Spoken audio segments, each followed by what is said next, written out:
Remember this? In June of 2023, setlist.fm published an interview with friend of the fandom, Coldplay's creative director and manager, Phil Harvey, the man who they couldn't do it without, honestly.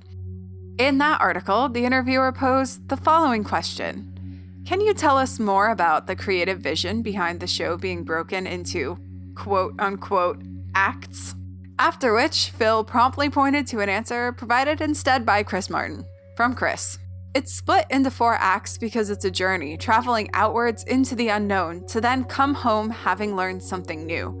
This is represented both visually and with what songs fit into what act.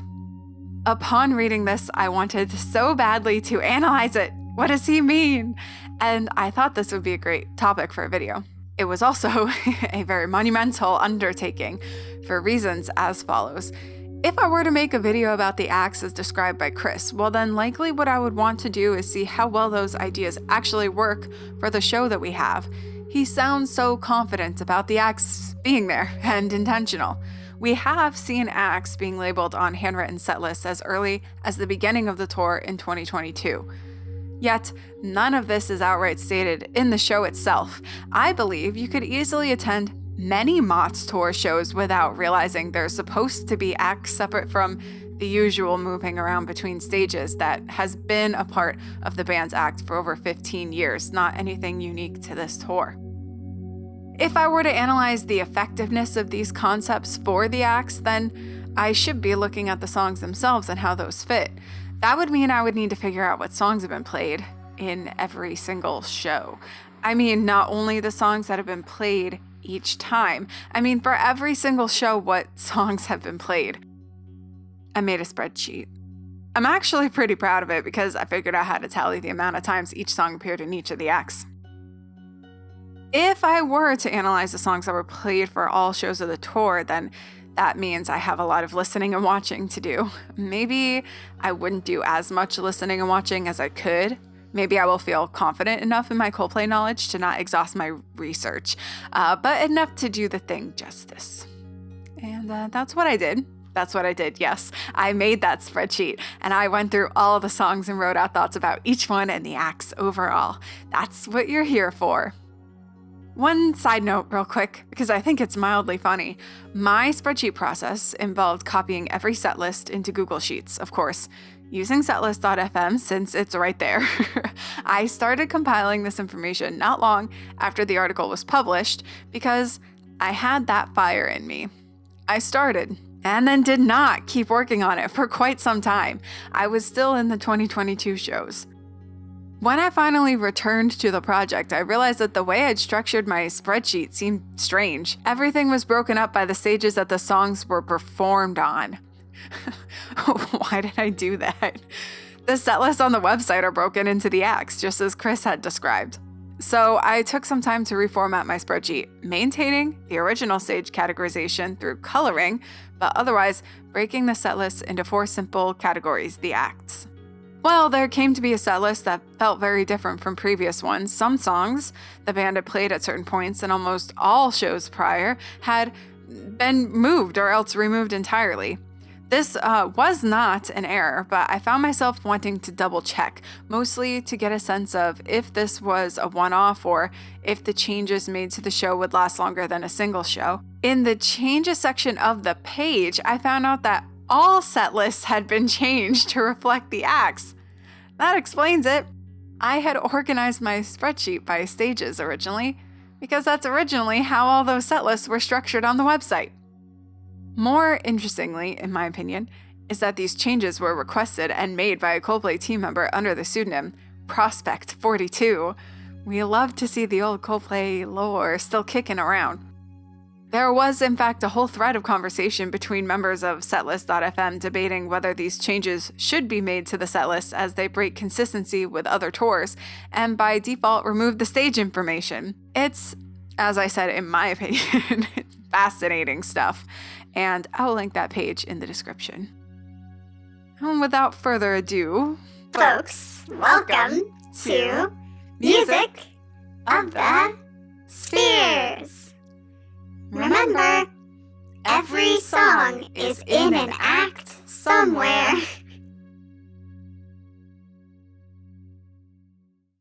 Act 1 is knowing there's a bigger magic out there, / in there somewhere, and choosing to go and look for it. We are looking for magic.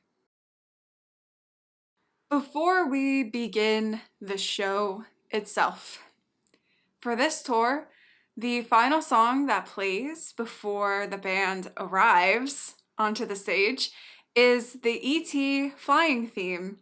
It's similar, in a way, to the Milo Xyloto tour. Go figure. There's some connections between Milo Xyloto and Music of the Spheres. Who would have known? It's similar to that in that they use a piece of film score. In the Milo Xyloto tour, it was the Back to the Future theme. And for Music of the Spheres, it's E.T.'s flying theme. They use that to introduce the show, making it feel a little bit more cinematic, you know? I think that's one point toward there being some presentation of the show that's intended to be a little bit more of a story. You see what I mean? That's one point for it. But how many other points does it have going for it? That's what we're here to figure out. So the last pre-band moments of the concert are wrapped up with E.T.'s flying theme. And then we fly right into the first act. Act 1, Planets. First song is Music of the Spheres. A staple, of course, for the whole show. The visuals, now for visuals, in terms of the concert, of course, we can have visuals represented through the screens on stage, the lights on the floor of the stage, both main stage and B stage, the wristbands, the overall lighting, and things like fireworks, confetti, stuff like that. Most of what I focused on in my little notes here is the visuals that are on the screens, because that was the easiest thing for me to find and to look at. So when Music of the Spheres is playing, this is like pre-recorded kind of thing, the band are walking on.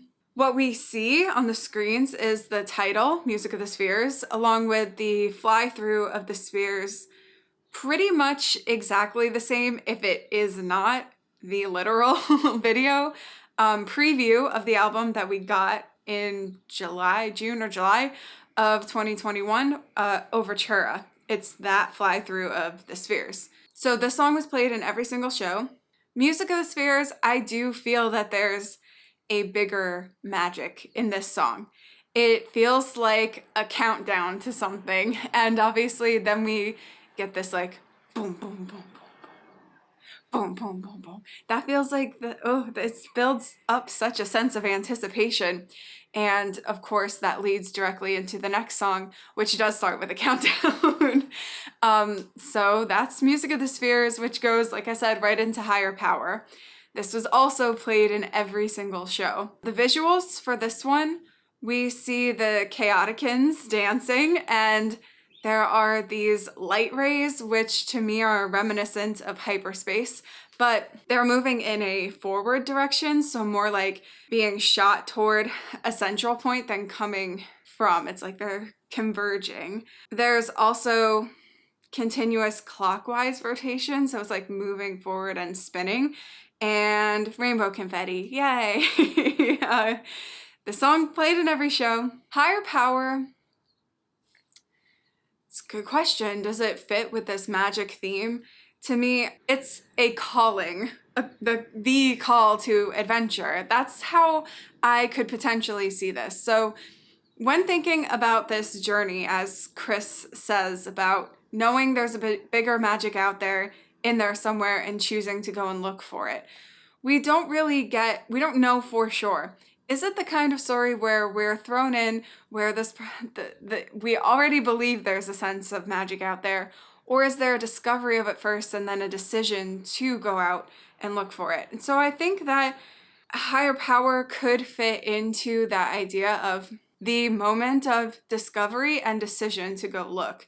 And then the rest of the act kind of moves more toward starting to go out there and discover. So I think that Higher Power, yeah, it can act as that call to adventure, the adventure of a lifetime. Shut up, that's the next song.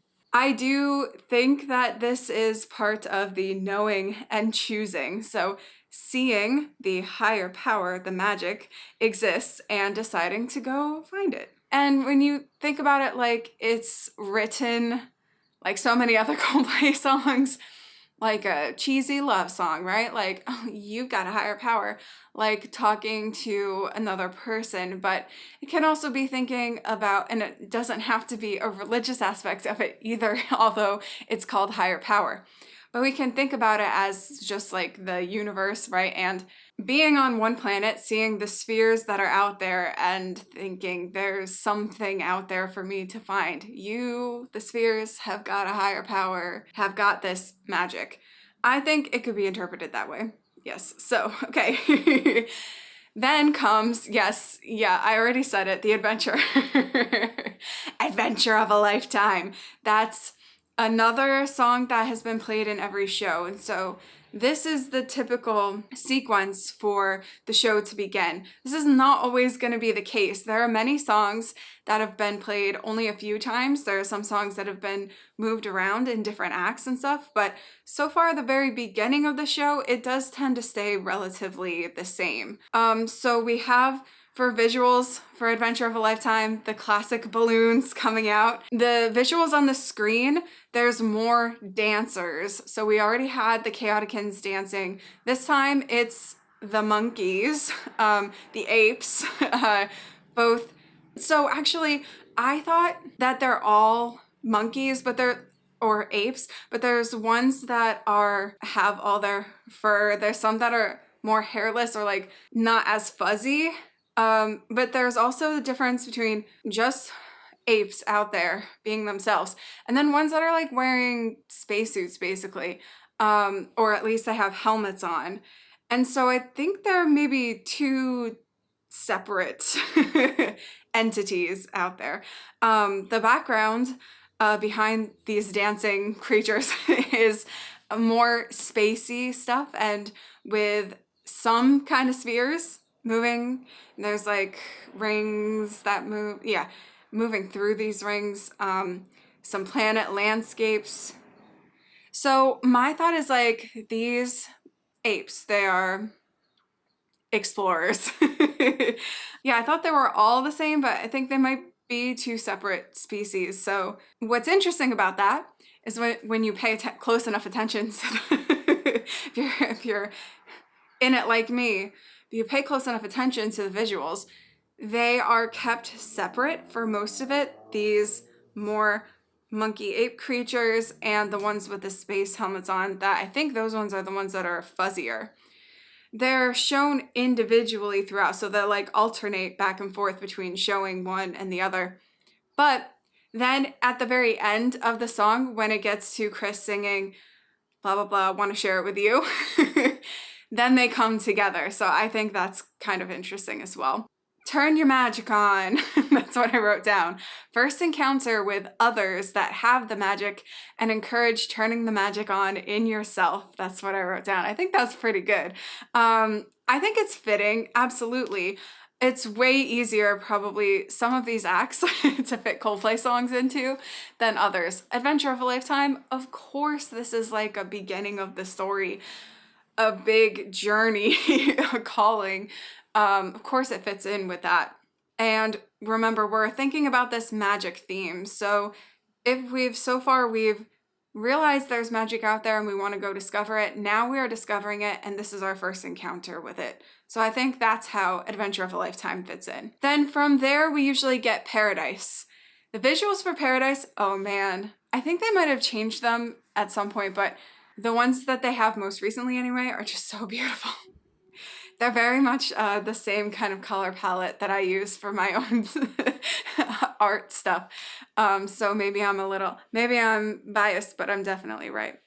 Anyway, the visuals that we see is like starting with these stormy skies. It's a fly through of what I feel is basically an African desert inspired landscape. Then it becomes a little Vegas-y. So it goes from being like more desert natural landscape to then being in this place that I don't think it's necessarily unnatural, but it's a lot more things going on and a lot more colors and stuff like that. There's color throughout, but it's just a lot more in this segment, which made me feel like it's a little Vegas-y. It's like all of the dazzle. And then kind of ends up in the skies again. So it's mostly like flying through these environments is the visuals that we get that are on the screen. For the most part, this song is played, well, the song is played every single show. For the most part, it's always in Act 1, except for 3 times where it showed up in Act 2. So right now I'm gonna talk about it like how it fits into Act 1, and I will bring it up again in Act 2. I'll do that for any of the songs that I'd like switched pretty much, with some minor exceptions, because there are some songs that is just like basically a fluke or a very one-off thing that they were played where they were. Dreaming of Paradise. We know that this is such a huge theme from this song, and it was something that was very central in the Milo Xyloto era and the comics as well. Dreaming of Paradise. This could be Paradise. So Paradise is a really interesting song because it does kind of toe the line, and we'll see, I think, a lot of Coldplay songs do, where they have both the light and the dark in them. So how does this fit into the magic theme, though, potentially, if it does? There's a combination, I think, of the out there and in there in this song, like Chris was talking about. Knowing there's magic out there / in there. It's external, internal journey. It's like being in a less than ideal situation and wanting escape, right? That's a big part of the song. But realizing that with hope, you can create the paradise where you are. And with an intended call and answer in the chorus, because as Chris has mentioned before, it's not supposed to be like paradise. It's supposed to be like paradise. I don't know if that'll work. So it's one side, then the other, and then both, I think. But definitely supposed to be like a back and forth. And like, that's how Chris said that he intended for that part to be in the chorus, but it didn't come through really in the mix. With that intention in mind, it is both inside and outside that this mindset takes hold. How does that make sense, what I wrote? I think that you're feeling this internal of wanting to escape, realizing that you can do it where you are, and there's an external which is saying, yeah, oh wait, there is good stuff around me, or there can be. Knowing there's magic outside you where you already are, and not trying to have that negate the bad stuff per se, but just more focusing on it, turning your focus to it to help it grow further. Next up is Charlie Brown. Charlie Brown of visuals, of course. We know the number one visuals for Charlie Brown is the Xylobands. I know they're not called Xylobands anymore because they're not using Xyloband, the company, but there'll always be Xylobands to me. I cannot, what am I going to call them? Wristbands. The light up wristbands.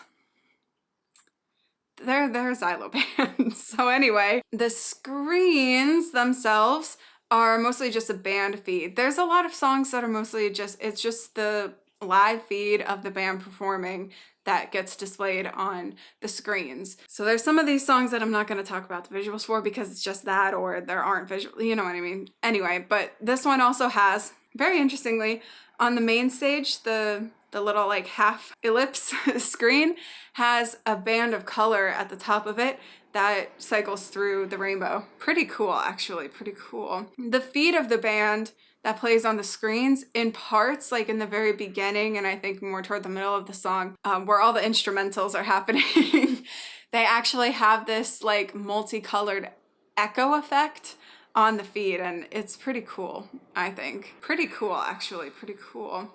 This song is one of the ones that has shifted around and hasn't always been played either. So out of 133 shows that I sort of compiled, it's been played in 82 of them. More than half of the shows have had Charlie Brown in them so far. 50 of those shows have been in this act, Act 1. 32 were in Act 2. So again, I'll talk more about this song in that act as well. Some ideas from Charlie Brown that help it fit into this act: glowing in the dark, be a bright red rose come bursting through concrete. That is a huge, again, central theme both to the song and also the Milo Xyloto concept, the album, the comics. The other thing I wrote down was luminous and wired. Love that part. The song is about hope, like a lot of Coldplay songs. Hope.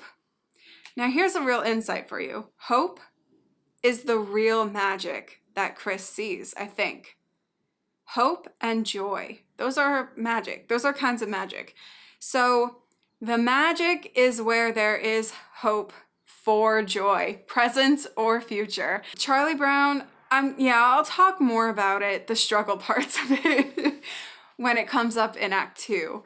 But I do think that there are elements of it that can fit with this magic theme of Act 1. And finally, another puzzle for us to figure out. Typically, the last song that is played for Act 1 is The Scientist. What?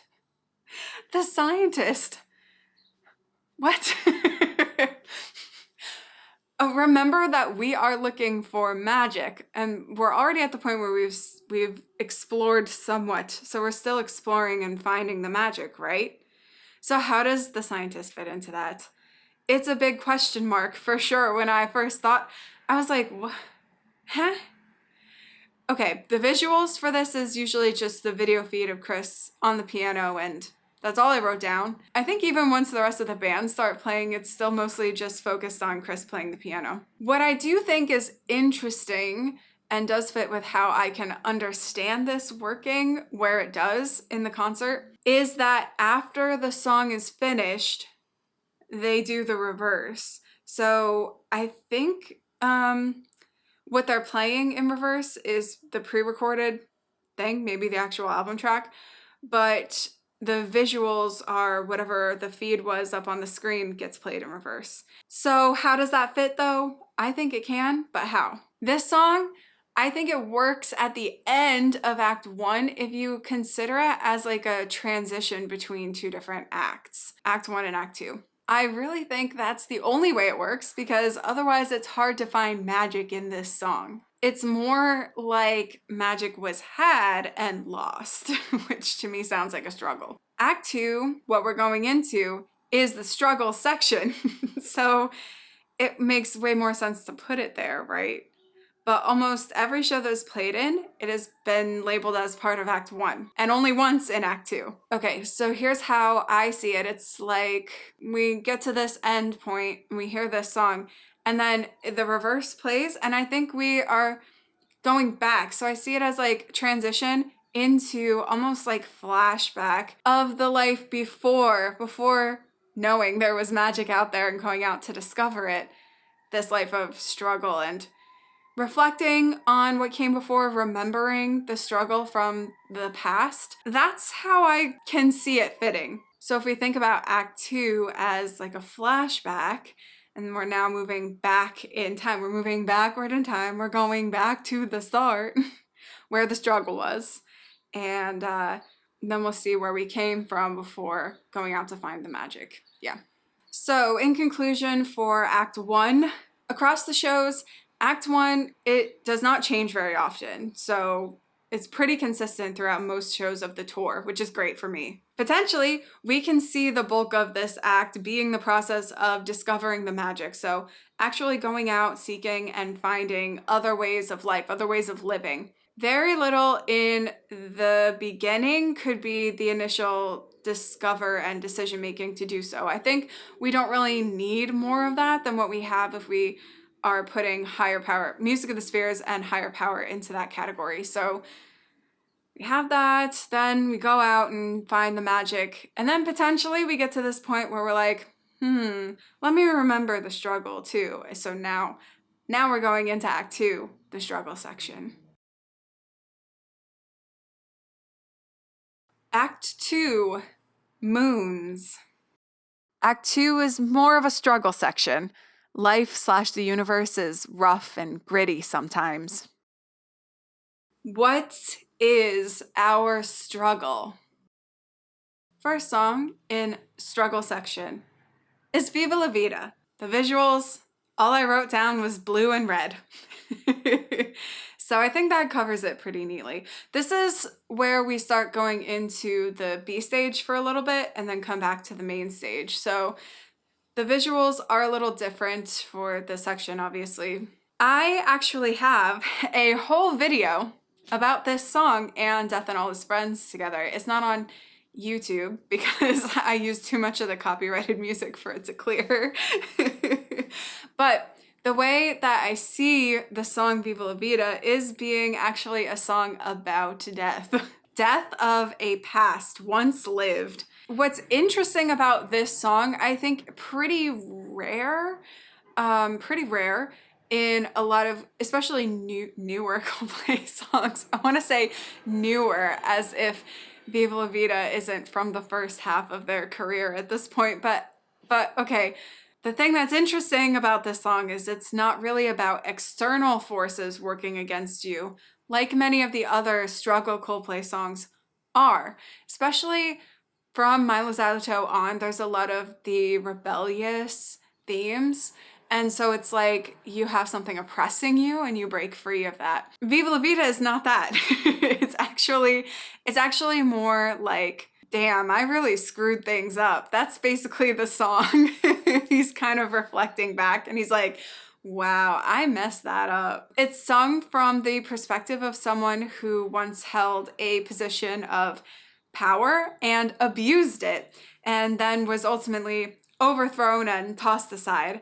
So it's Viva La Vida works as a cautionary tale of sorts, although who would ever want to be king is perhaps the only line close to being cautionary rather than ruminative. It's very much just like, oh, woe is me. I had it all and I lost it all. I had it all and I risked it on a ladder to the throne. And it turned out to be chutes instead of ladders.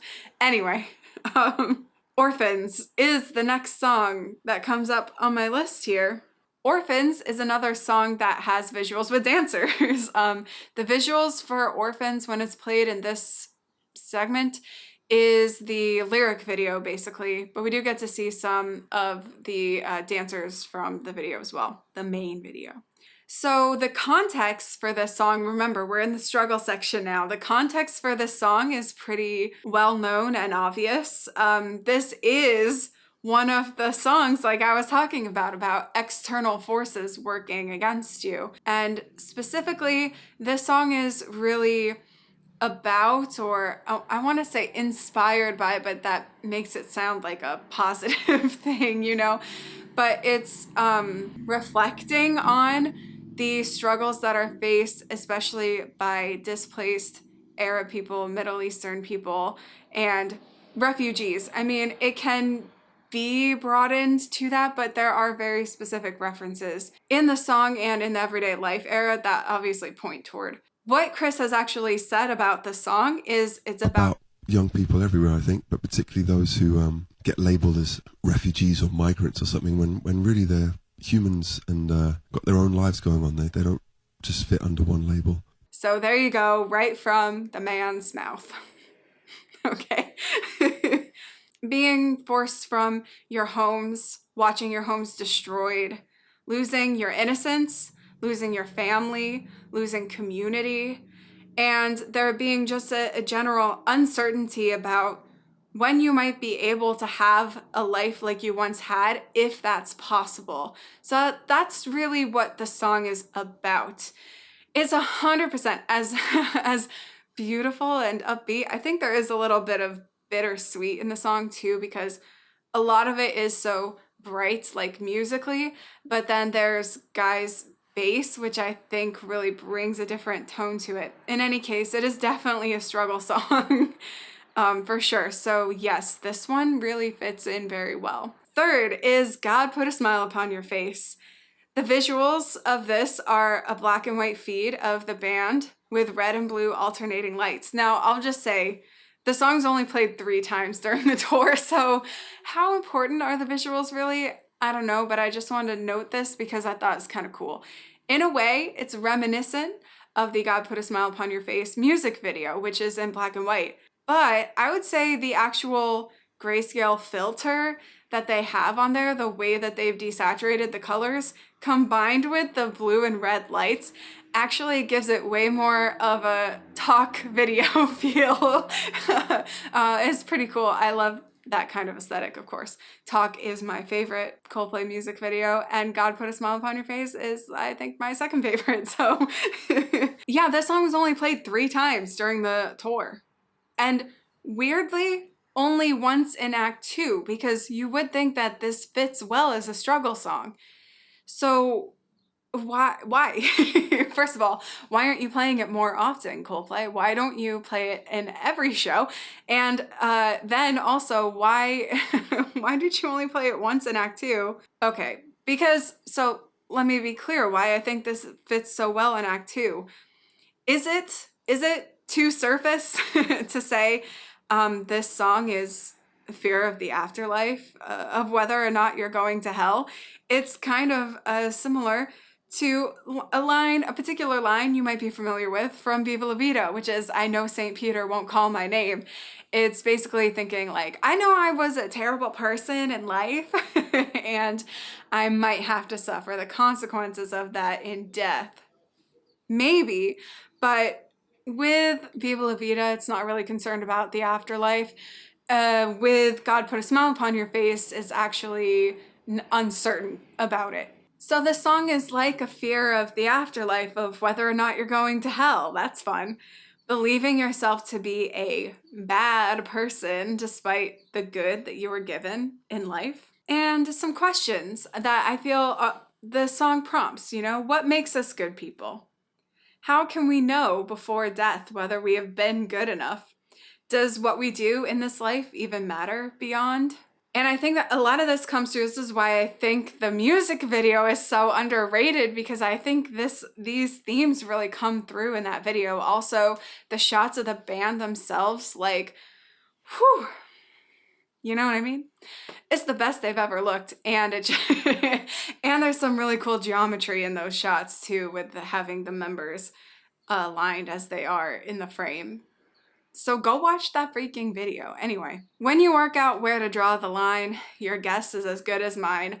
I think this is a top-notch Coldplay struggle song, and it really should be in more shows. So get on that, Coldplay. Thanks. Okay. Moving forward. So let me set this up a little bit. Again, we're in the B stage area. There's usually like Chris plays the sad song that's mildly, we think about Gwyneth Paltrow, even if it's not actually about her anymore, but it still kind of feels like it. Some of these songs, again, have been played at different points, and that includes songs that are played normally on the B stage or even main stage in some cases. And for certain shows, and for other shows, they may have actually been chosen and played as part of the songbook segment. The songbook sort of evolved naturally last year in 2023. When Chris started to bring fans on stage, there are some instances of that in the shows from 2022, but was very rare and didn't happen always in this segment. Chris started to bring people on, and then eventually we were like, oh, this is like a regular thing now. So he like reads everyone's signs, brings someone on stage, they request a song. That's how that goes. So there are some songs that were typically played outside of that, or maybe only once or twice played outside of that, and typically played as the songbook selection. So the songbook stuff I'll get to in a second. These songs that I'm going to talk about now, some of them have been chosen as the songbook, but were also played otherwise. So I'm going to focus on them as being played otherwise. And then all the songbook songs are it's not necessary to go through them individually per se. So first up is Let Somebody Go. Struggle. It has a breakup song feel to it for sure. Very reminiscent of Everglow, which was my point earlier.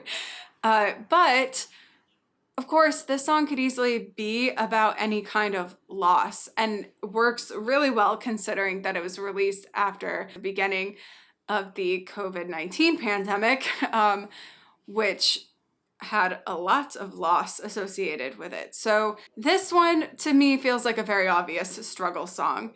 It's good. It has been the songbook song a few times. Everyday Life is an interesting one. I didn't write down if there were any notable visuals associated with this one. Everyday Life opens with these lines. What in the world are we going to do? Look at what everybody's going through. And this one was before the pandemic. Everyone hurts, everyone cries, everyone tells each other all kinds of lies. Everyone falls, everybody dreams and doubts. Gotta keep dancing when the lights go out. So there's always that twist of hope, right? I'll talk about that more soon. What's interesting is that's the first chorus, and then second is everyone hurts, everyone cries. Everyone sees the color in each other's eyes. Everyone loves, everybody gets their hearts ripped out. Gotta keep dancing when the lights go out. So that first chorus is much more negative. With the exception of mentioning dreams. And the second chorus is a little more positive, but of course, mentioning color in eyes and love, but both end in the same message for hope, which we said before, we can think of as being the magic. Quite a few of the remaining songs in this act that play through, because we're probably about halfway through the act at the point when this song is played. The remaining songs have this kind of angle to them, an acknowledgement of the current struggles faced, but with hope, or at least like a call for hope for the future. We'll see that with the next song, which is a song that I talked about before. One thing that Chris said about the song was, as we tend to like to do on our records, it leaves with a kind of, I think it's probably a message for the singer, which is me, like, don't get so despondent, even when things are pretty challenging. That's kind of what the song is trying to tell you. It is a struggle song with some hope. So I think it fits well because it is really trying to take in the hardships of everyday life. But everyday life isn't only hardship. Okay, it works. Next up is Paradise. I told you it would come back, so my, what a turn of events. Paradise in Act 2 only happened 3 times, okay? Otherwise, it's always in Act 1. But I find it really interesting because while I think Act 1 is a better spot for it, Act 2, it's not that it doesn't fit, but how could it? How can the song be both about magic and struggle? Let me tell you this. Let me let you in on a little secret. It's the Chris Martin way. The world did not turn out to be what this girl dreamed of. Her dreams flew away with the stormy skies. So life goes on. It gets so heavy. The wheel breaks the butterfly. Every tear a waterfall. These are struggles, guys. They're struggles. I also did make a video about every teardrop is a waterfall and how in that case it can be about a cleansing, a rebirth. But in this line in Paradise, I think the mention of the waterfall is about one tear can become many. And you start crying and it overwhelms you and you keep crying and, The song, it's interesting. It sort of serves a similar purpose on the album itself, Milo Xyloto. It appears early on and it's meant as a reflection of the current status of life for the protagonists while still maintaining hope. And it's not the only song like that we'll discuss in this act. So more on that soon. Paradise, it could kind of fit, but only 3 times, I guess. Interestingly, Bani Adam was played 10 times across the 133 shows so far. Just the piano intro, as far as I can tell, but was actually performed by Chris on stage. It's very short, obviously. So this is just like a little segment in between these songs, but we can think about this song. What did Chris have to say about this song? Let's see. And the poem is called Bani Adam, which means son of Adam, and it's about how we're all connected as humans and you've got to take care of each other, which, as I said about a while ago, is sort of the theme of the album. taking care of each other can be a struggle, right? Why do we have to take care of each other? That's something I want to talk about a little bit more. So let's get into the next song, Charlie Brown. Charlie Brown, interestingly, it's been played in Act 1. It's been played in Act 2. I have an asterisk next to it, which means at some point it was chosen as the songbook selection also. Not that that's a big deal, but anyway, similar to Paradise. This song, in fact, it's the song that I was referring to mere minutes ago. It's also a song early on Milo Xyloto and helps to establish the status quo with a hopeful slant. Charlie Brown appears in Act 2 way more times than Paradise, which is interesting. Actually, it's almost split equally between its place in Act 1, with Act 1 winning out. So we talked about that. Charlie Brown has been played in Act 1 a little bit more than Act 2. So thinking about the struggle elements of it though, and how it can fit in Act 2, I Stole a Key. Listen, the song starts with theft and crime. So obviously it's not a good situation to be in. In my scarecrow dreams, I wrote this down. These are my notes. I'm going to read them to you unedited. In my scarecrow dreams, the scarecrow from The Wizard of Oz wanted brains. Does that fit? But maybe it's more about more about being a farce, because scarecrows are not real things. They're created as an illusion of sorts. So my scarecrow dreams, they're not real, or that kind of thing. Okay. Overall though, the main message of the song is hope, and that is hard to ignore, right? It actually, even though it's weird, Charlie Brown feels like it's set way more in the struggle, but it actually focuses way less on it than a song like Paradise does. All mentions of the negative state of things in Charlie Brown are more like facts than judgments. Sparks was played a few times in this segment only for the first 3 shows of the tour. And from there, it's been moved to the C stage. So we can talk about it in the C stage also. But I thought it was interesting that they did play it during this act. Kind of strange, though, to be honest. It's not all that strange in terms of the song's lyrics, because it is kind of a struggle song. And if you haven't listened to the performance of it on the main stage, do that, because it's actually really great to hear it on the A stage. What I can say about this song, and actually, I'm going to say it, and I'll probably say it again later. Many early Coldplay songs, they boil down to these kinds of themes, these kinds of ideas. Everyone is out to get me. The universe is out to get me. I'm a horrible person. Please forgive me. And Sparks is definitely one of those. There's no tinge of hope in this song, in my opinion. It's way more like Viva La Vida, in the sense of, I screwed up big time, whoops. I had a good thing and now it's gone and I'm the one to blame. That's how I see Sparks. It's not hopeful for anything good to come in the future, unlike a lot of the other songs. So I think it actually does fit pretty well thematically into Act 2. And like I said, it's nice to hear it on the main stage as well.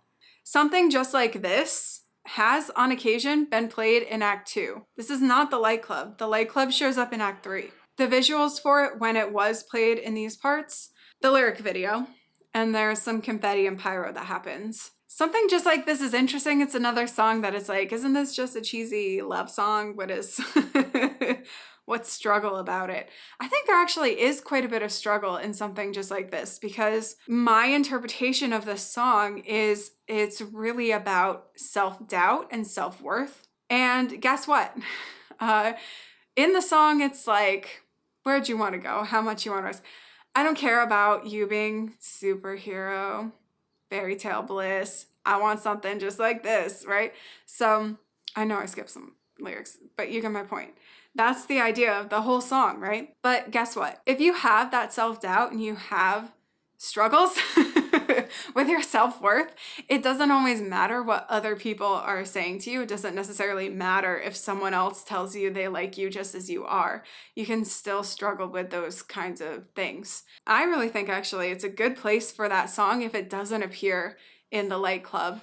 It does fit well with the Light Club as well. I think you can have both perspectives on it, that it is a song that is inspiring you toward increasing your self-worth, right? Feeling less self-doubt. But at the same time, it's like, well, but that is there. So, okay. One time, only one time, was The Scientist played in Act 2. But the song fits better here. I mean, I can make it work as the transition song, okay? We did it. But it fits so much better in Act 2. So what is it doing in Act 1 if it's not a transition song? That's all I'm saying. Okay. And then this song, which I have a few others to talk about after, but this one, I maybe could have seen it as another transition song because I think it does get played at the end of the act sometimes. It's Yellow.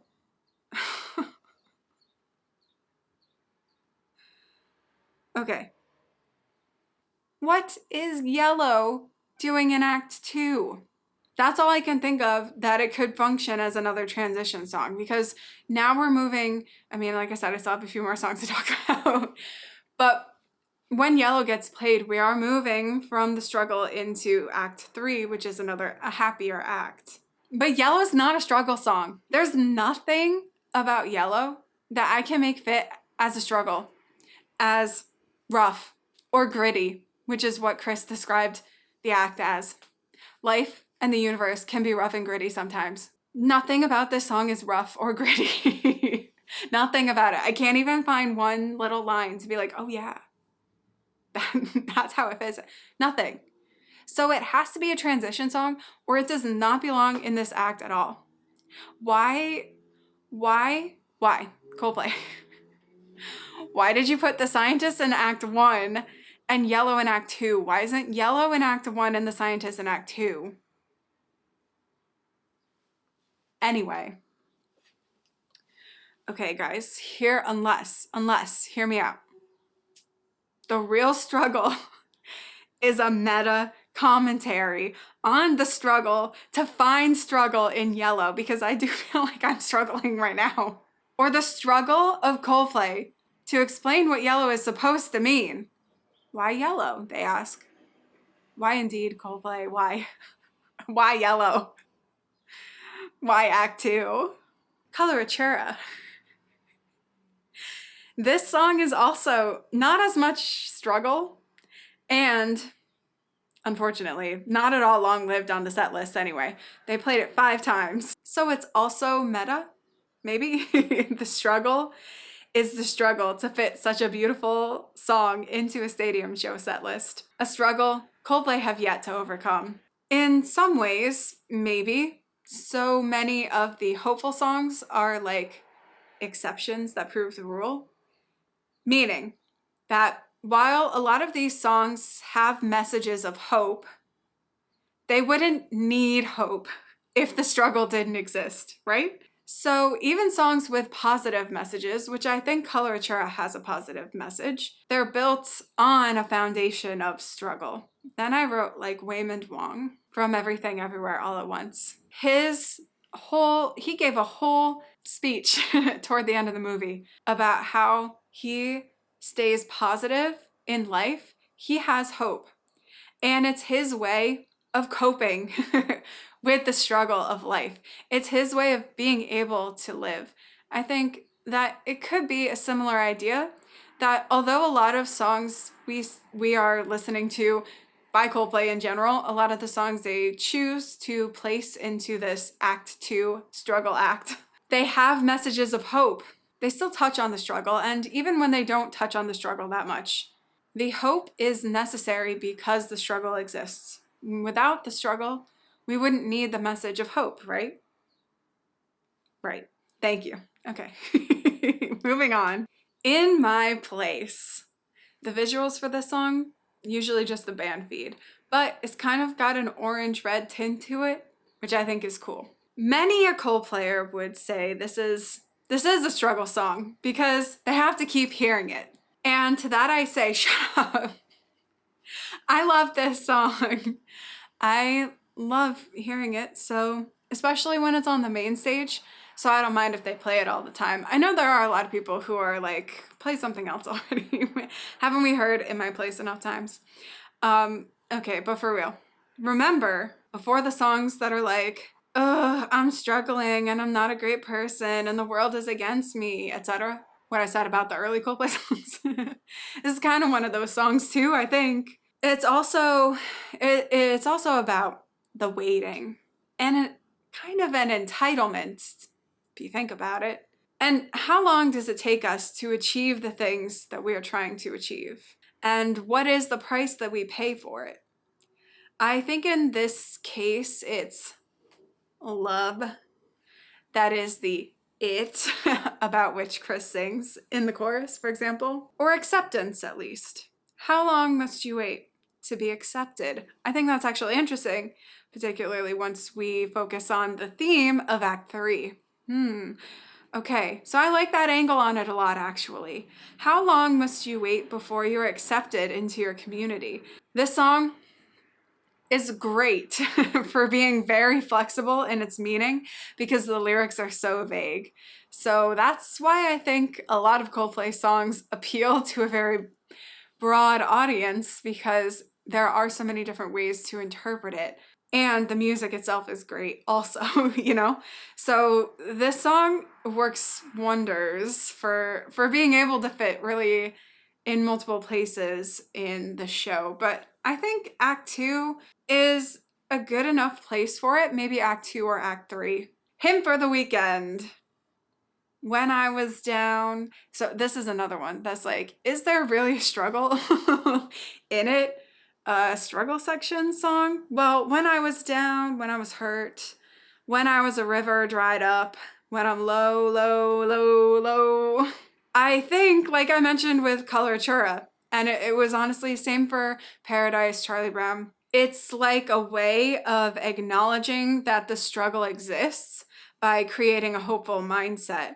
For hope to exist, there has to be a negative present. Speaking of negative, Everglow is the next on my list here. This is played 18 times in Act 2, mostly as the songbook selection. But it was played before that, you know, so played outside of that once, I think, maybe. But I do want to, even though it was mostly played as the songbook selection, I do want to focus on it because it is actually the most frequent songbook selection. So I think it bears a little deeper consideration. This is the song that Chris chooses most often to play for the fans that he brings on stage. And even though it's like somewhat in the moment, he still gets to choose who he brings up onto the stage. And of course, like, I don't know the statistics, but I bet you if we were to try to track what songs are requested, at least on the signs at every show, I bet you at every show there's an Everglow sign. It works. First of all, I think Chris just loves that song in general because it has such a personal attachment to him, but it is a hopeful song. It's not as sad of a song as other ones, like, for example, Fly On, which was also played once in the next act, I think. Or maybe it's Act 4, one of those. It is a very obvious struggle song, though. There's a little bit of hope for things to get better and such, but it is a struggle song for sure. Very much attached to Chris's experience of marriage and divorce, I think, anyways, pretty clear. Don't Panic has been played in Act 2 on occasion. Don't Panic, I think, is a good mix, like we've been talking about, between the struggle and the hope. That's what a lot of these songs are. It's not even really hope, though, like things could get better. This is, I think, a little bit more in line with what I was talking about with Paradise, where it's more like struggle, seeing what's already around you, not trying to escape from things, but continuing to build up what's around you and create a hopeful future in that way. So it's not hope like things could get better. It's more so hope like we are not alone, because we have other people around us that are going through life as well. A select few times they've played MMIX into Every Teardrop is a Waterfall. Well, listen, we all know it. It was for Mackie. Although, but they did also play it in Brazil and Italy. Again, this is a more uplifting song, but not necessarily a hope for an ideal world. This is also a song about making the best of the situation that you're currently in. And sure, things could get better. Certainly, you won't just let the universe continue to bring you down, but it's not a song of escape like some others are. A really great struggle song, Politic, another obvious struggle song. And I was actually, though, surprised to see how often that it has been played on the tour. Not even 1/6 of the shows, but still it was a little bit more than I was expecting.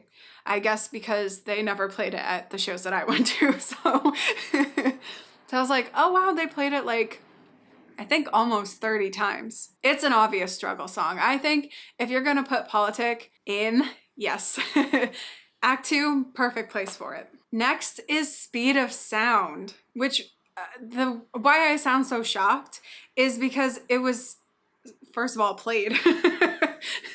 First of all, Coldplay in this decade performed Speed of Sound live. And it was not, I don't think it was a full thing though, but it was not played as part of the songbook. They just played it on their own. It's crazy. I actually think, listen, a lot of X and Y songs would fit well in this act. That's the Struggle album. That and Ghost Stories. But why Speed of Sound specifically? I mean, obviously it was a single. It was the lead single from X and Y, but Chris has definitely talked about how much he doesn't like how it came out. Anyway, Speed of Sound, why does it fit? It's about uncertainty. It's about uncertainty and the search for answers and meaning. In fact, I think Speed of Sound is a great song to represent the entire story that Chris claims is present in the MOTS tour. Like, overall, that whole journey, I think, birds, they are the magic that's out there to discover, which can set you free once you witness. And I say bring it back. Bring back Speed of Sound. Fits well here. I put down that I think I should include De Música Ligera. I'm so sorry. Even though it's a cover. It's a song that Coldplay love to cover in concerts when they play in Spanish-speaking countries. And it was played in several different shows, actually. So I'm just kind of curious what about the song appeals to them, apart from that is a great song. And I think that it's more of a freeing song, so really it should fit better in Act 3. Anyway, next up is Violet Hill. This was performed once in Act 2. It's another great struggle song, though. It's a great struggle song that was played once, again. So, Coldplay, if you want a struggle act, then why do you not play your actual struggle songs at all, let alone in this act? Violet Hill would be perfect as a struggle song for the struggle act. That's all I'm saying. What's a not perfect song for the struggle act? You want to know? The next one, A Head Full of Dreams. Very rare indeed to find an opener from a previous tour, at least any tour from Twisted Logic on, being played in the middle of the set list, or honestly, anywhere in the set list of another tour. But it's a great song nonetheless. I don't know, I guess I could categorize this one with Color Chura and Hymn for the Weekend, which is, they acknowledge the struggle, but they're kind of about escaping or hope for escaping it, and the hope is just showing that there is a struggle. That's the only way it fits. Okay. Parachutes, also surprisingly not played for the songbook. This one is challenging because there's so little of this song to interpret. In a way, it fits more like Bani Adam, but that didn't have lyrics at all. So, I mean, it has the poetry reading, but they didn't play that part in the show. So, who knows? Okay. I suppose if we think about it, if we take it down to the numbers, there's a good chunk of the lyrics that are about a haze, a stormy haze. That's struggle. If you squint or take your glasses off, like me, then you can kind of see it as being a struggle. Okay, last thing for this act to discuss is the songbook selection. And I just threw it at the end because for this segment, I'll list the songs. I'll read you off the list of the songs that have been picked. But I've already discussed any of the songs that have also appeared elsewhere. I've already talked about, so I won't mention those again. These are just the songs that have only appeared as the songbook selection. And therefore, like I said, Chris still has the choice of who he brings onto the stage. They usually have the song requested on their sign, so he kind of knows. Maybe not always, but there is some of that choice. But of course, a lot of it does happen in the moment. It is a little more improvised, a little more flexible, even though most of them have been Everglow. Okay. So for that reason, I'm just going to list them off and not really analyze whether or not they fit into Act 2, the struggle section. But I did go through here and mark which ones I thought were yes struggle, no struggle, maybe struggle. First is Gravity. I think that's Gravity, yes struggle.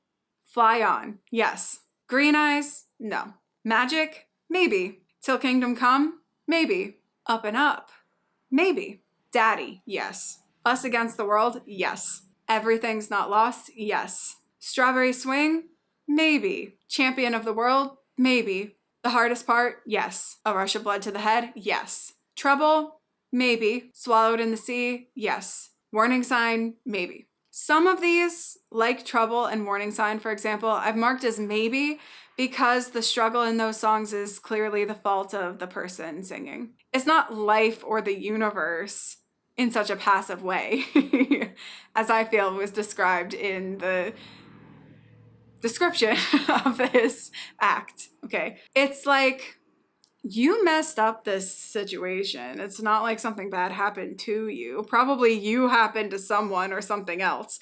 Of course, we already had like Viva La Vida and Sparks kind of fit into that as well. So it's not that they couldn't fit.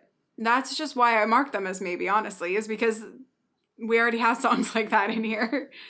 So finally, as a conclusion for Act 2 of 4, the real struggle in Act 2 is on the part of us fans to understand why Coldplay put the songs in Act 2 that they do, and more importantly, why they have not put certain songs in Act 2. I think many of these, the case could be made for how they marginally convey a sense of struggle, which is crucial to this act. However, generally, in those cases, the song would be far better suited and interpreted in another act. Thanks for sticking with me so far. This video is a lot longer than I thought it would be. Like a lot longer. But I'm having fun. I hope you're having fun too. Act 3. Stars. Act 3 represents being inspired by meeting totally free aliens, into being/loving oneself, and therefore being able to love others of all creeds and colors. How do we love ourselves, and how does that allow us to love others? The first song of this act is Human Heart. The visuals, we have the lyric video up on the screen, and of course, the most important visual, Angel Moon. Is Angel Moon alien number one? Number one in our hearts, of course. But what I mean is that we're encountering these totally free aliens. And don't you think that Angel Moon is considered one of them? I think so. The song itself focuses, in a way, heavily on gender roles and the ways in which these roles and stereotypes force us to compartmentalize things that are pretty universal to the human experience. Things like, emotions. Yeah, having them and expressing them. Yeah, those things. So we can play the parts we think we are supposed to or have to, but it doesn't stop us from being who we truly are, human hearts. And so all of that to say, yes, I think this song fits in this act. For sure. I think it's a good introduction to the act as well because it does convey the message that the whole act is trying to push forward. Second is People of the Pride. And again, these both are songs that are played in every show. The visuals for this, we have the animated video running, which is reminiscent of major minus aspects from Milo Xyloto, of course. And when possible, we often see Chris holding up a pride flag during this song, and there's pyro. Yay! I think that's important, the flag, because Chris himself has definitely described the song as, well, intention of Coldplay wanting some kind of angry queer anthem. He, in recent years, has talked a lot about how the LGBTQ plus community has been an inspiration for this kind of freedom expressed within this act. Now, I think a song like this, People of the Pride, can definitely fit in the struggle section pretty well, but themes in terms of the actual lyrics, like rebellion and a punk attitude, I think those things really make it perfect for Act 3. The freedom section. The third song, and this is a song, of course, it gets played all the time, Clocks. Okay, that's interesting to me. The visuals in this tour, we get the classic green lasers. I remember when people were like, why'd they change it to green instead of red? Go back to a Rush of Blood to the Head tour. They were green back then. They're green again. Green versus red, that's interesting. It's like go. It's like positive in, I mean, I know colors have different interpretations in different cultures, but for Coldplay, what they're part of, I mean, Earth, but anyway, okay. I am fascinated by this one, Clocks, being in the freedom section because, well, let's face it, it's another one of the songs that they're pretty much obligated to play at all the shows. So songs along with things like, yeah, Viva La Vida, Adventure of a Lifetime, Yellow, The Scientist, Fix You, A Sky Full of Stars, something just like this probably also. So it's like they have to play those songs on their major stadium tours. So they're gonna play them whether or not they fit into these acts, right? As we've already seen.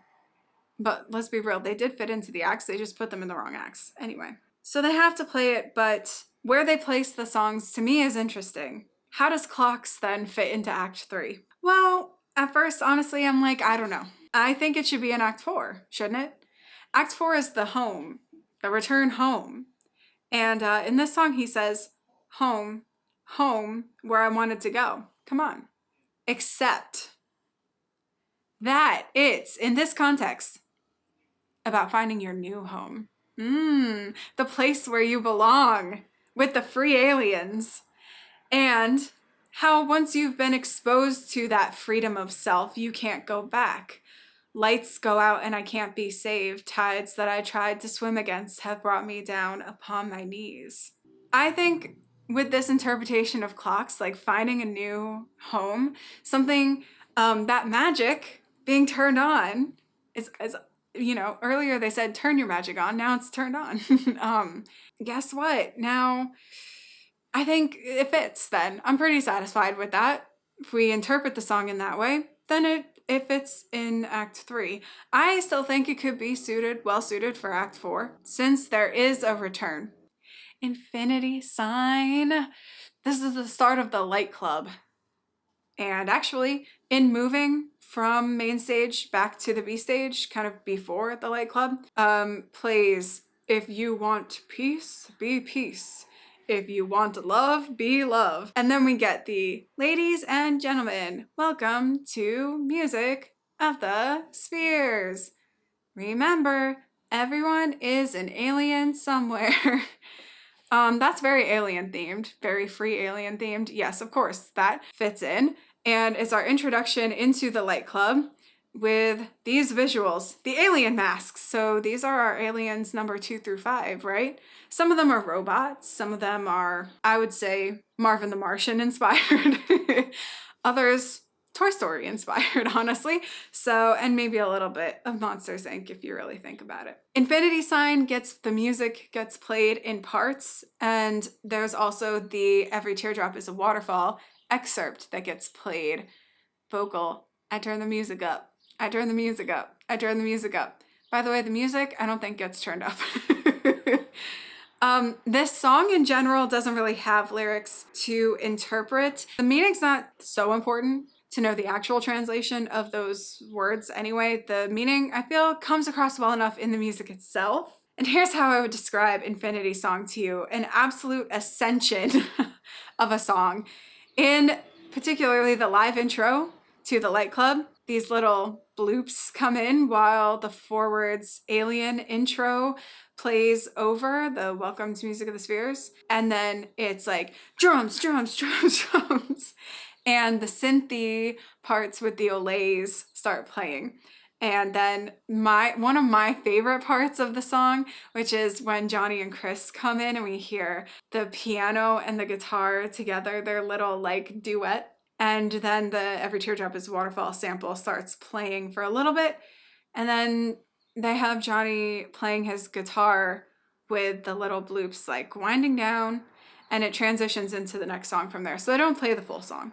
Usually the next song is something just like this, but occasionally it's Hymn for the Weekend. For the analysis then, I want to focus on two things. One is how the music makes me feel.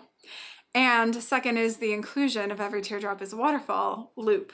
To me, the song overall, like I said, it has a feeling of reaching a higher plane, of reaching a place that you've been aiming for a long time and being able to be at peace there. Reflect with fondness on what came before your journey to get there. I think that's why it fits so well going into Coloratura on the album. That's not really the point here, but and to really bask in the being there part. And when it comes to I Turn the Music Up, this could be included for the club aspect, I suppose. Was it necessary to have any additional vocals come in? They certainly replaced the vocals of the original song. Those don't come through at all, other than the olays. So it's interesting, but I can't really make a judgment on that. Does it fit in this section? Yes, I would say absolutely, especially because it's for the Light Club, which something I'm going to talk about with the next act for sure is similar to this in that the Light Club itself, the existence of the Light Club is also something to take into consideration regardless of what specifically is being played. This is a very obvious section of the show. It's not an act in its own right, but it is very different from everything else. And so I think just in general, the Light Club section absolutely fits within this act, for sure. Sunrise has sometimes been played in this act. I think in the early days of it being incorporated in the show, it was included in Act 3, which is interesting. Most of the time, it got moved eventually to Act 4, and that's where it's kind of stayed.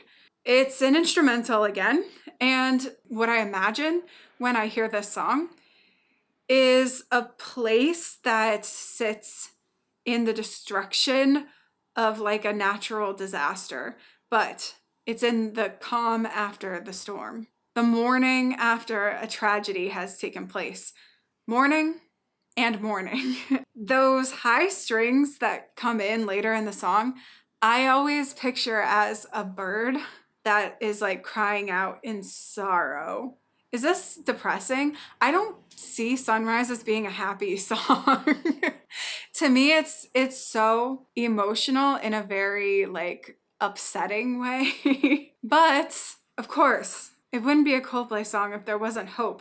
I think there is a hope at the end, or at least like a movement toward rebuilding. You know what I mean? Like the struggle has happened, and now we move forward.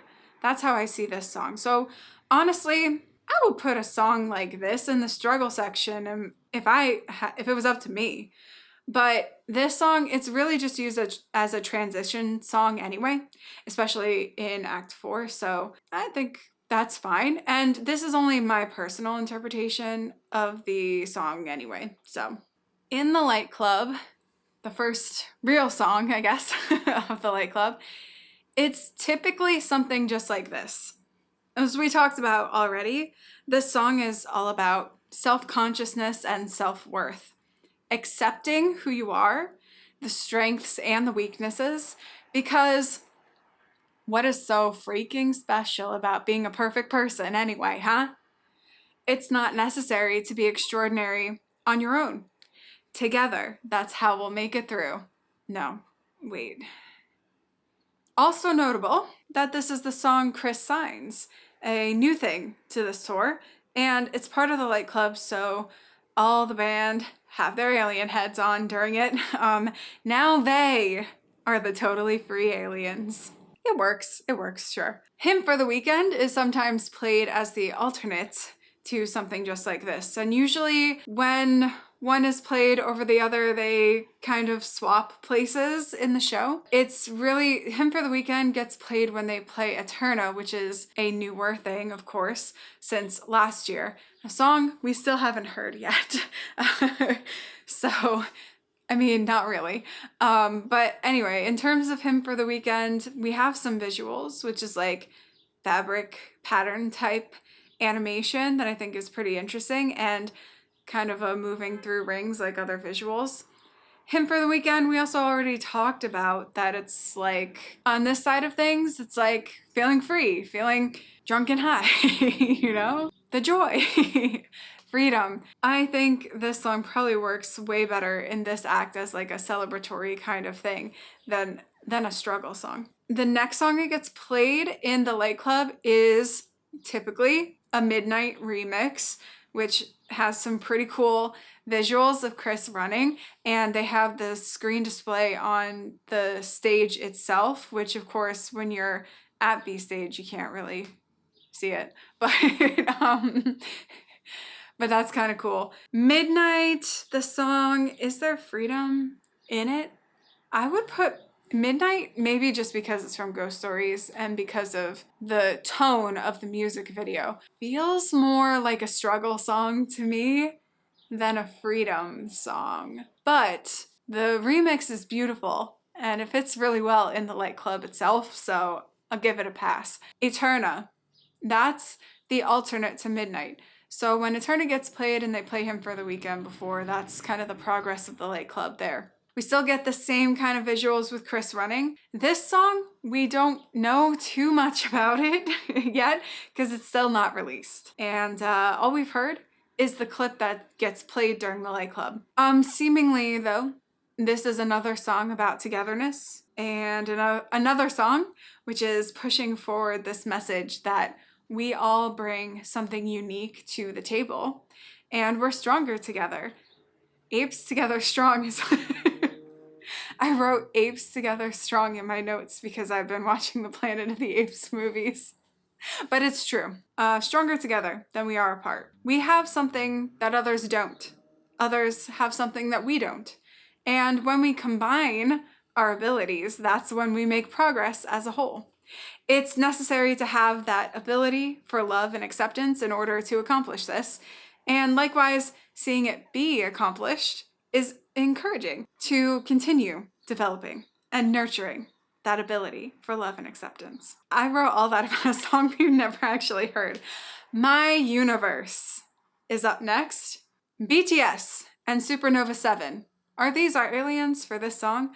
Are they aliens maybe like 6 through 19? Because we've got a lot of aliens here in these songs. Yeah, I think so. Maybe. But then are Coldplay also the aliens? They're also on one of the planets. Everyone is an alien somewhere.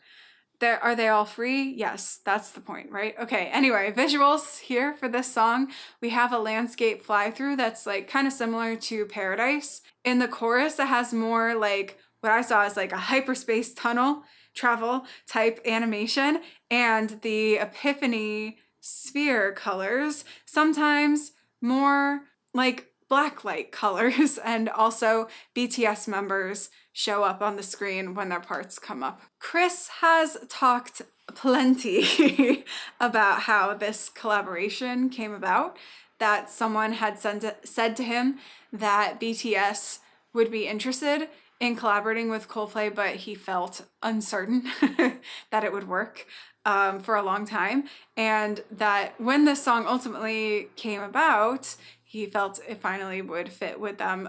It's about, well, not about, but it parallels the relationship that Coldplay and BTS have, which is that to some, even to those within, one or more groups. It's a relationship that shouldn't exist. It seems like they shouldn't have a connection together, BTS and Coldplay, but that their differences don't actually preclude a connection between them. So Coldplay, BTS, and Supernova 7, they are all these different aliens on different planets. The silencers in the music video, the silencers, again from Milo Xyloto, are trying to keep them all apart and keep them, well, silent.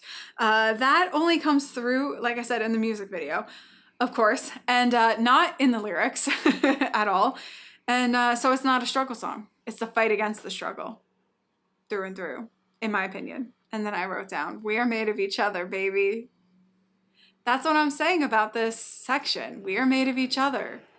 So everyone is an alien somewhere. Everyone has something unique about them, something that they can contribute, and everyone is part of a system, a plan, a sky full of stars. The visuals for this song. Okay, 3 guesses. That's right. It's a starry sky. There's some rings of colored light that appear as the spin cycle starts and lasers happening going on. Also, the song that they start and stop and restart. That's what I meant to say. To have, again, everyone, what's that? Together. Oh, together in the moment. And plenty of people keep recording anyway.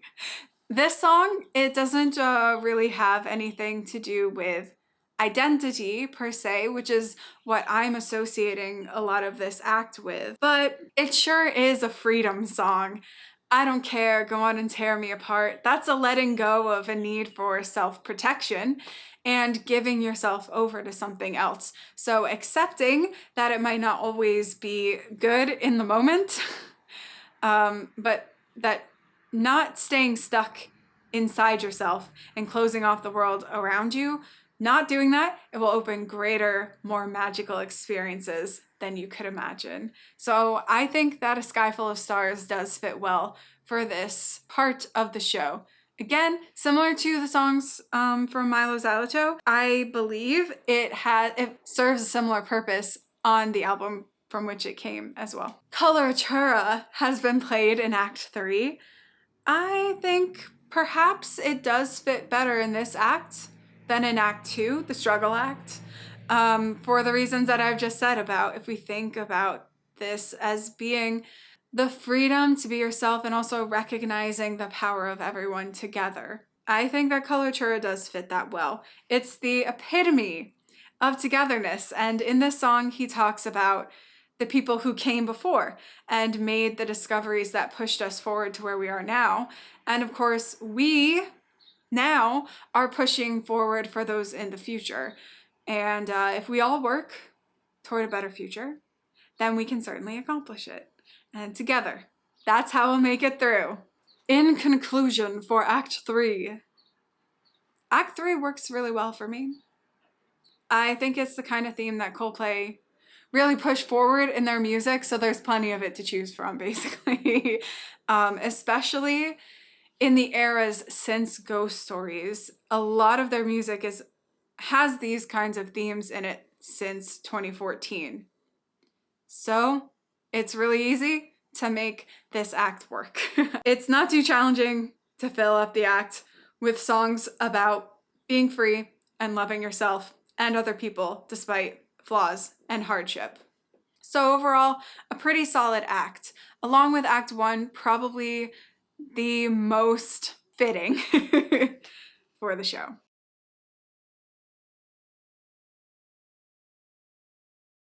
Act 4, you return knowing/loving yourself a bit more, super inspired by others that do, and able to see all beings as beautiful. What is beautiful? Sunrise starts us off most of the time in this act. Like I said, they did play it in Act 3 for very, very early on in the tour. But for the most part, it's always played in Act 4. And this is a transition song for when the band is moving toward the C stage. At a certain point, not sure when, but at a certain point, they started to use this vocal clip of Louis Armstrong. So they play this whole clip and it has this line in it, which I think summarizes things very well here. What a wonderful world it would be if only we'd give it a chance. Love, baby, love. That's the secret.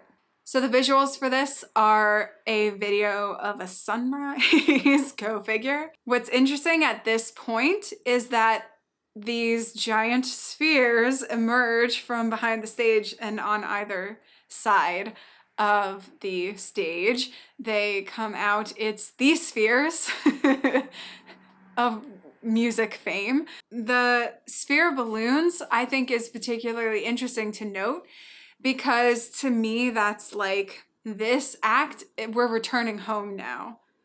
So we're coming back home, and because of that, from our view at home, we can now see the spheres that are out there. The spheres, which did we just travel to those spheres? I think so. So we're back home, and the spheres are out there in the sky. When it comes to C stage songs, I see it as very similar to the songbook selection, which is that the specific songs they play are not always necessarily important to focus on for whether or not they fit in this section. I mentioned it earlier.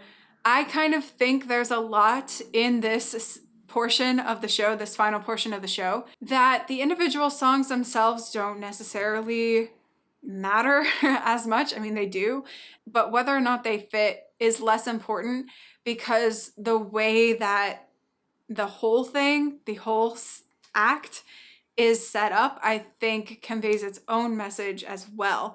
It's not the same as like the first act where the band are just on stage and playing the songs on the main stage. In Act 4, there's the transition, the movement going from main stage to C stage and back, and I think that the C stage itself represents something. Another thing is that on the C stage, they often will play improvised or unique location-based songs, as well as covers of other people's songs, local, important songs to the place that they are in. So those songs aren't, that's what I mean. Those individual songs, it's not important to see, oh, which songs did they pick? It's the fact that they're playing things that are unique to that area. So I'll list off some of the C stage songs real quick.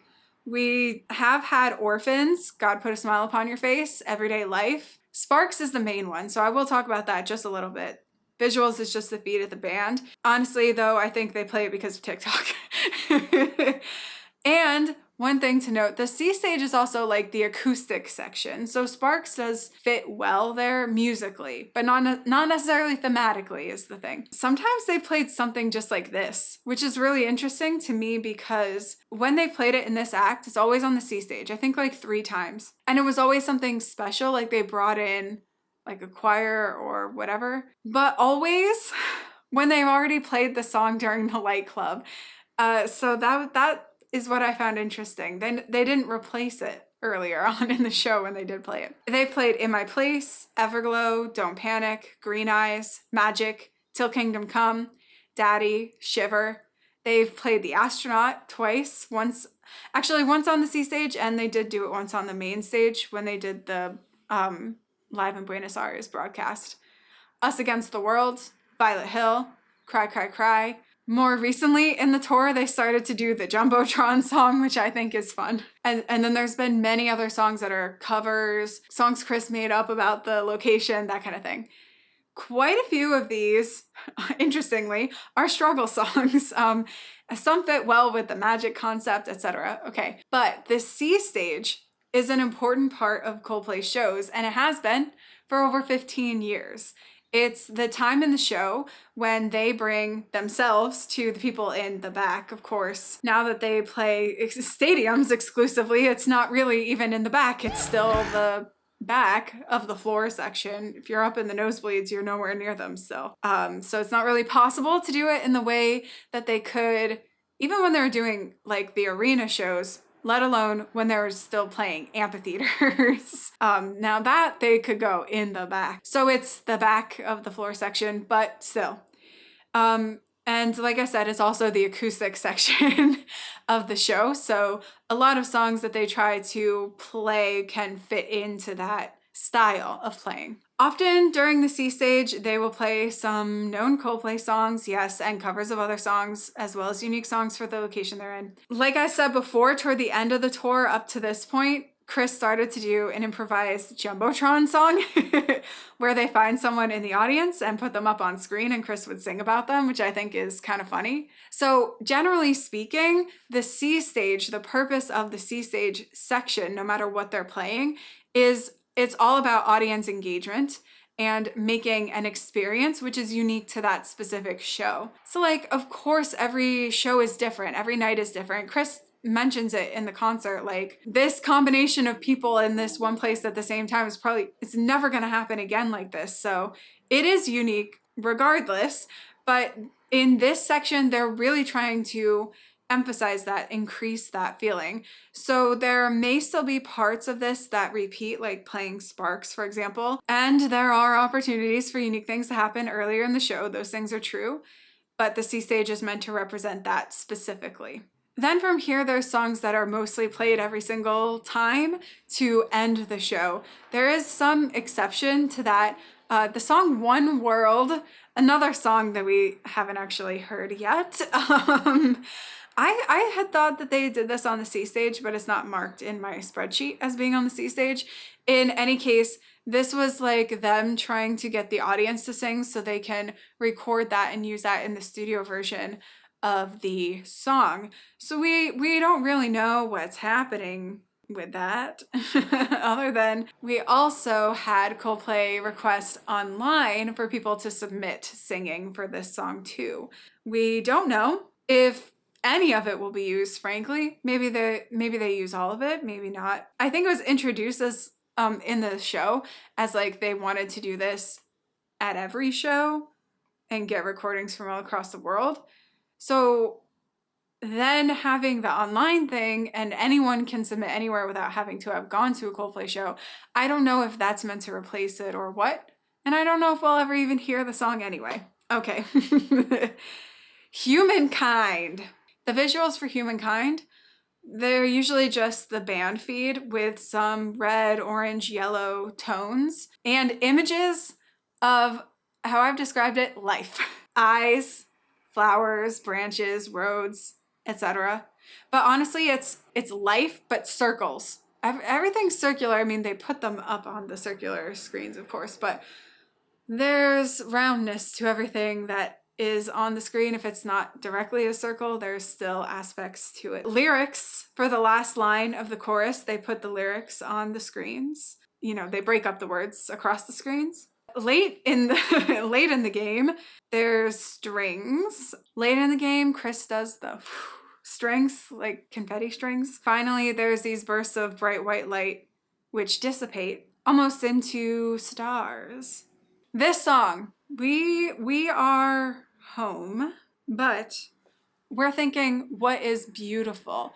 We're now able to see other people, other beings as beautiful. What is beautiful? Humankind, I think, fits really well. Of course, this is the Music of the Spheres tour, so we should absolutely be able to say the Music of the Spheres songs fit well into the idea for this tour, right? Humankind definitely fits in here. One line that I pulled from the song is, "Today I had the strangest feeling that I belong," which I think is probably the best line in that song. It does encapsulate, the whole song does encapsulate the premise of this act. So it's about an idea being awakened within you that changes your perspective on life, your place in it, and the place that we all have. So in a way, being able to see your community from the outside and seeing all the good parts that you might have trouble seeing from within. So it's like a big picture kind of song. I think it fits very well. Charlie Brown has been played in this act maybe only twice, and it's seemingly in lieu of Humankind. I don't know why they did it that way, because this song, Charlie Brown, is definitely placed We've heard it in 2 other acts, and I think both of those fit better than this act. So I don't really know. It's, in a way, if you think about Charlie Brown, it's like a rallying song. So I guess that's how it could work as a replacement for Humankind. But no, no. Honestly, no, it doesn't fit. And another song that I thought at first might not fit, let's discuss it. Fix You. The visuals here, Chris on his knees. Wait, the band feed with red tones and fiery bursts in the big part of the song, you know that part. With the way that they intro the song nowadays, Fix You being where it is in the show, it gives us a little bit of a final quiet moment after the bombastic Humankind or Charlie Brown. Lyrically, I think this song is much more of a struggle song to me. But for a song like Fix You, I think we might have to take the Humankind route and look at its bigger picture here. Fix You, why? Because Fix You is such an important song for many people. It's very emotional. It has a lot of personal meaning to people who may not even know many other Coldplay songs. So, like many others, it embodies the progression of struggle to hope. It has a strong instrumental section and ending, and it's also a great sing-along song. So that's in this part of the show. If we think about the way this act works, like the approach that Coldplay are really trying to connect most strongly in this act with everyone. It's, at this point, it's not a show that we are watching play out. We are a part of it. The journey has happened already. The magic finding journey has happened. And now Coldplay are back here with us at home, and our home, the Coldplay show. And they're here with us sharing the message that Chris mentions, knowing / loving yourself a bit more, super inspired by others that do, and able to see all beings as beautiful. So the song like Fix You allows us to have that moment with the band and for the band to have that moment with us. And for that reason, I can see how Fix You does fit in this particular moment of the show. We're able to see all beings as beautiful, which of course brings us to the closing song of the show, Beautiful. For visuals, we once again are graced by the beauty and presence of Angel Moon, and occasionally sometimes the rest of the weirdos. On the screens, we get the florist visuals, almost like aquatic flora landscapes, and ending with very abstract colors of a sphere, butterfly, confetti, and streamers at the very end. At some point during the tour, Chris started adding Believe in Love to the end of this song, which I think is very interesting. That's, of course, at the end of the song Up and Up, and therefore was how the A Head Full of Dreams tour shows ended. At some point, he added it to this one, so it'll be interesting to see moving forward. Is that gonna always be a staple for Coldplay concerts? Who knows? When the tour started, this was shocking as a closing song. It's not always the case that the album closer is the closer for the tour. I would say it happens pretty frequently that it's not, but it does happen sometimes, and it certainly did happen with the Head Full of Dreams tour that ended with Up and Up. At the same time, Coloratura was a song that many of us were hoping would be a part of the Music of the Spheres shows permanently, because it's such an incredible song, a beautiful song, and so grand in scope that we were really hoping and honestly expecting it to be in the shows, first of all, and to definitely to be ending the shows the way that it ends the album. Therefore, finding out that Beautiful, the song, not only with the pitched up vocals, but also a puppet, which we again didn't know about before the tour began. Many people were displeased by this. I think even now many people are still like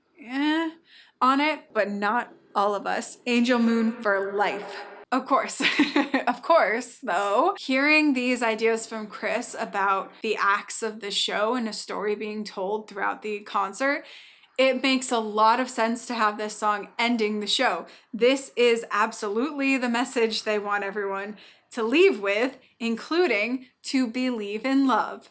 The song includes this phrase, this lyric. When you love me, I'm nowhere else. I'm on top of the world, and it's so beautiful. Maybe when you listen to it in the song, it's like, okay.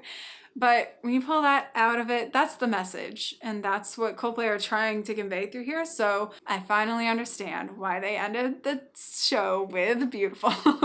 And last but not least, then we have another basically end credit song, similar to what we got with the Head Full of Dreams tour, where that song actually was called End Credits.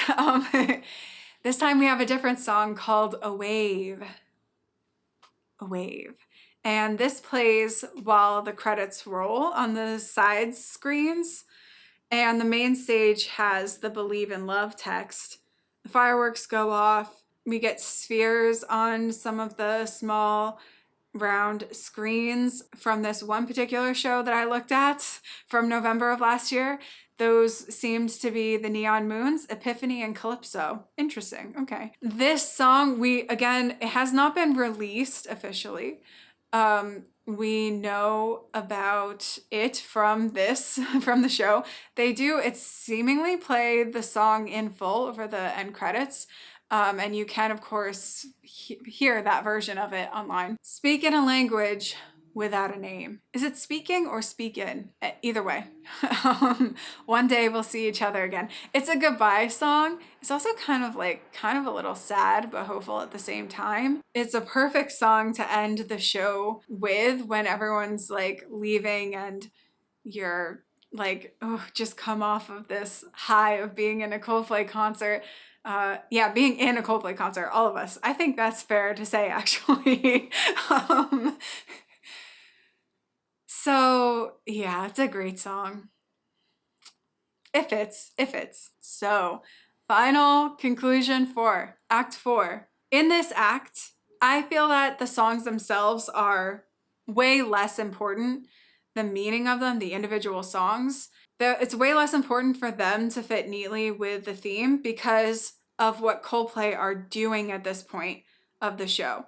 So although the audience is always part of the show, Coldplay are great at that, especially ever since they introduced the Xylo bands. But even before that, that's one of the things that have propelled them as far as they've been able to go in their career, their pretty long-lasting career, is the connection that they have with their fans and people in the moment. Chris Martin is that is his number one skill in life, I think, is connecting with people. Although we're always part of the show, like I said before, in this final stage, the band are really driving that home. And we're all here having this same experience together, the audience and the band. We're not people sitting and watching these performers perform for us, entertain us.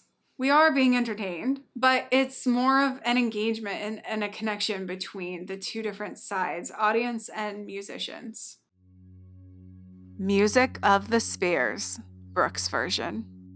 For this last segment, I will list what songs I think could fit well into the acts. I thought about how the setlist could be adjusted so that the songs would better reflect the idea of each act, as well as introduce a little more variety in the setlist across shows. I did try to keep in mind how the songs currently flow in terms of energy and tone, and of course there's the songs we simply can't take off the set list. You know what they are. For the most part, I think many of my song choices here are fairly realistic, though there are songs in this list that would probably not ever become a regular part of a Coldplay set list again, if they ever were. But we didn't expect to have Sparks as a staple for this tour, and look where we are. Only time can tell. Act 1, Planets. I didn't change much about this act at all. I think as it is, it's a solid start to the show. So Music of the Spheres into Higher Power, into Adventure of a Lifetime, into Paradise, into Charlie Brown. And the only change that I would make is to have yellow in this segment where it fits. Yellow would be a great song to end the magic section, I think. Certainly better fitting here than in Act 2, and certainly a better fit for Act 1 than The Scientist. All of these songs would be permanent fixtures in the show, so barring any potential mishaps, let's say, this is how the first act would go every time. Act 2, Moons. This is the act with the highest number of changes. You may be unsurprised to find out. I would like to keep Viva La Vida permanently on the set list in the same spot it currently sits, the first song of Act 2. Viva La Vida is a great struggle song, and it also hits the mark of being one of their hits. And it's a great song in general. So from there, I notice mostly they will play like Hymn for the Weekend. So we need another higher energy kind of song for this part. So a few options that I think they could cycle through. All of these options I've put in chronological order, basically. So for this second spot of Act 2, we could swap between A Whisper, In My Place, Square One, The Hardest Part, and Orphans. These are songs which I feel to be certainly struggle songs, but they are a little more upbeat than some of the other struggle songs that we'll have later in this segment. After that would go into the songbook selection, if that continues, of course. All of this is based on the idea that the show will remain the same. We don't know what's going to happen when they come back, and with potentially moon music coming out someday, things could change, but based on how it has been and very recently, this is the order. So number 3, we keep the songbook selection. For the next song, this would be a return to the main stage. Here we want to slow it down a little bit. This is a good opportunity to bring in a lot of these other struggle songs that have a bit of a slower tempo to them, or even more of a downer. We can flip through in this section. We can swap nightly between Sparks, Trouble, A Rush of Blood to the Head, Swallowed in the Sea, Twisted Logic, Us Against the World, and Everyday Life. Then we want to go big again before we kind of slow it down a little bit more with the final song of the act. So for another bigger song here, again, we can alternate between Politic, God Put a Smile Upon Your Face, White Shadows, Speed of Sound, Cemeteries of London, Lovers in Japan, Violet Hill, and Major Minus. And lastly, I would like to make a permanent fixture of Act 2, the struggle section, The Scientist, where it belongs. As it is, The Scientist is at the end of Act 1, and they play it in reverse, and then that leads directly into Viva La Vida. The reversed version of The Scientist, as it's coming to its end, starts to wind up a bit, and that transitions into Viva La Vida. What I think could be interesting, maybe, because now with this placement of The Scientist, it's concluding an act, but it's concluding Act 2 and going into Act 3. So what could be interesting is if we have The Scientist have it wind up as it does in the reverse version once the song finishes, have that wind up into something perhaps blending with part of the intro of Coloratura, since we're not getting that song elsewhere, that before he starts to sing Coloratura, think something along those lines, and then it goes into Human Heart instead.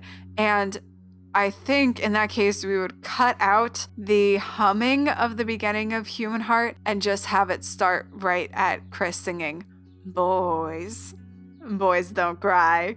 So that's how Act 3 will start. Act 3, Stars. Also fairly untouched. Actually, I don't think I touched it at all. So we'll have Human Heart, People of the Pride, Clocks, Infinity Sign, Something Just Like This, and Midnight together as the Light Club. Of course, we could still have the alternate Hymn for the Weekend and Eterna in there. Then My Universe and A Sky Full of Stars. Act 4, Home. The final act in which we begin with Sunrise, as always, while the band walks toward the C stage. If you'll recall in my earlier breakdown, the C stage moment in particular, I find that the songs they play there are not that important toward the meaning because the C stage on its own works for the theme of everything.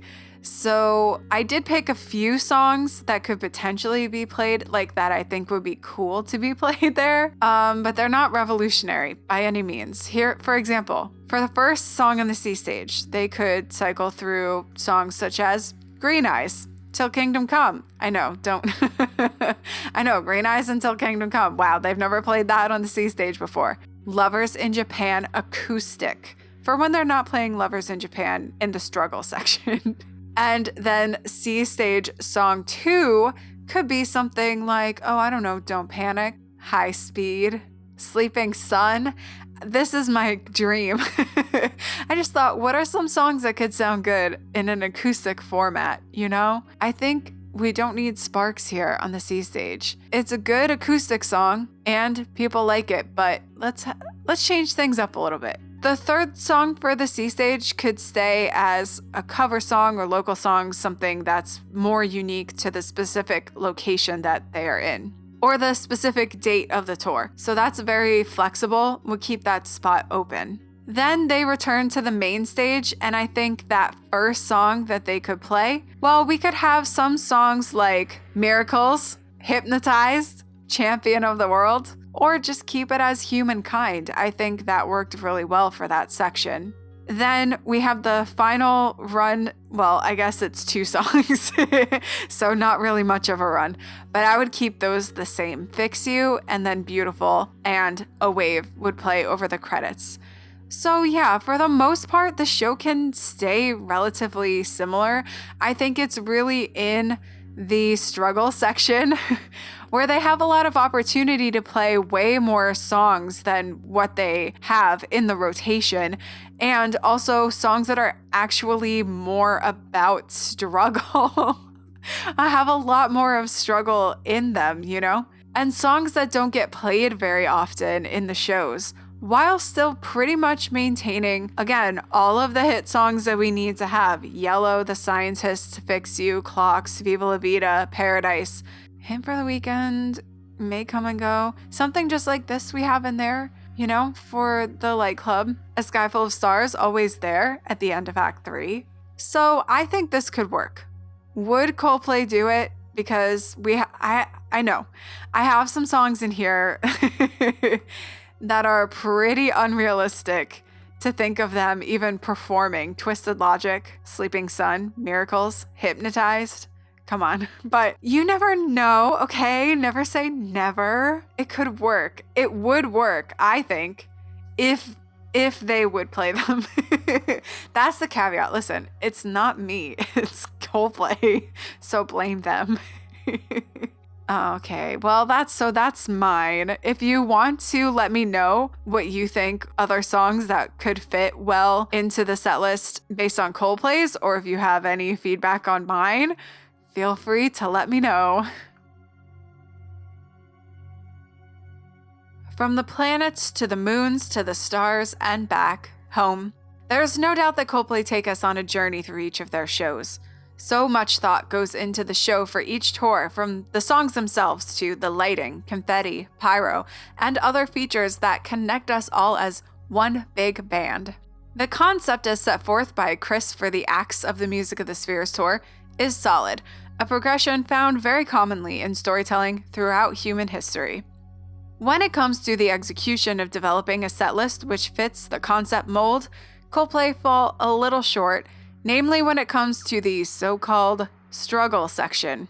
A tension arises between the need for acknowledging the struggles of life in a story, the need for having a fun show that everyone wants to go to and enjoys and remembers as a highlight of their life, the need for having a show that can be pulled off in perfect form each night it's played, and the need for playing all your old hits and your new material.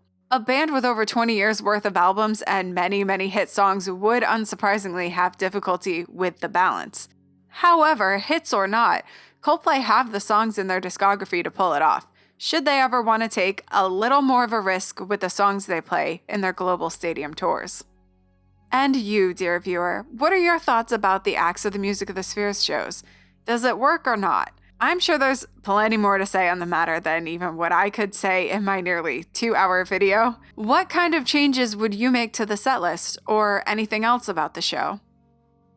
Thank you for watching. Please share this video with as many Coldplayers as possible. Feel free to watch some of my other Coldplay related videos and let me know if there's any Coldplay topics you'd like to see me make a new video about. I have some ideas, but I welcome suggestions. Thank you again, and peace out. Okay, whew.